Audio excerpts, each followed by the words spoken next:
अपने आप को ईश्वर को समर्पित कर दो। यही सबसे बड़ा सहारा है। जिसने भी इस समर्थन को पहचान लिया है वह भय, चिंता और पीड़ा से मुक्त हो गया है। जिस प्रकार प्रकाश की रोशनी अंधेरे में चमकती है, उसी प्रकार सत्य भी चमकता है।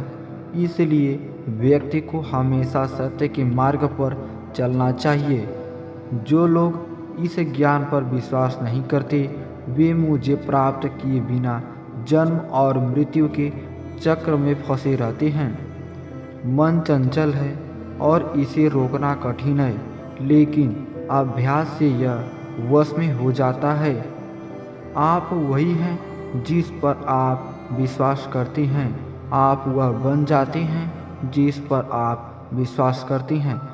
हे अर्जुन, मैं भूत, वर्तमान और भविष्य के सभी प्राणियों को जानता हूँ, लेकिन वास्तव में कोई भी मुझे नहीं जानता। मनुष्य अपने विश्वास से बनता है।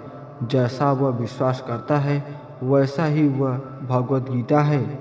हम जो हैं उसे देखते हैं और जो देखते हैं वही हैं। जो व्यक्ति हमेशा संदेह करता है उसके लिए न तो इस दुनिया में और न ही कहीं और कोई खुशी है।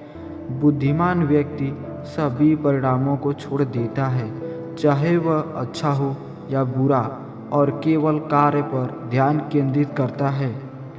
काम के लिए काम करें, अपने लिए नहीं। कर्म करो लेकिन अपने कर्मों से आसक्त मत रहो। संसार में रहो परंतु भागवत गीता के नहीं। मनुष्य का अपना ही उसका मित्र होता है। मनुष्य का स्वयं ही उसका शत्रु है। किसी और के जीवन की नकल करके पूर्णता के साथ जीने की अपेक्षा अपने भाग्य के अपूर्ण रूप से जीना बेहतर है। आपको काम करने का अधिकार है, लेकिन काम के फल का कभी नहीं। तुम्हें कभी भी पुरस्कार के लिए कर्म में संलग्न नहीं होना चाहिए, न ही तुम्हें निष्क्रियता की लालसा करनी चाहिए। जो कोई भी अच्छा काम करता है उसका कभी भी बुरा अंत नहीं होता, न तो यहाँ और न ही आने वाले संसार में। स्वार्थी कर्म संसार को कैद कर देता है। व्यक्तिगत लाभ का विचार किए बिना निस्वार्थ भाव से कार्य करें।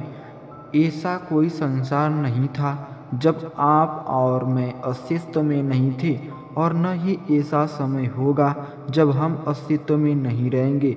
जैसे एक ही व्यक्ति शरीर में निवास करता है, बचपन, जवानी और बुढ़ापा, इसी प्रकार मृत्यु के समय भी वह दूसरा शरीर प्राप्त करता है। बुद्धिमान लोग इन परिवर्तनों से भ्रमित नहीं होते।